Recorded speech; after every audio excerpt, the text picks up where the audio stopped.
Hi guys, welcome back to the channel. Welcome back to another hopefully little video on the Vivaro. It's that time of year where we change the clocks, and I couldn't find a new thing on YouTube about changing the clocks on this is an early Vivaro. So anyway, if your clocks look like this should work. It's one button clock. We're on our trip counter in a moment, so we press that once because we don't want to reset that. So if you can see, we're 8:39. All you do is press and hold that. It's flashing, wait until it slows down, and that's it. And now I'm changing it, and if you hold it down after a fashion, yeah,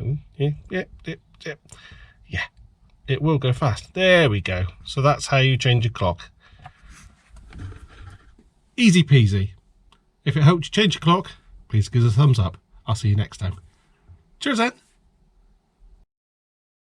So anyway, I thought I'd show you and make a quickie out of it. Make a quickie out of it? Oh.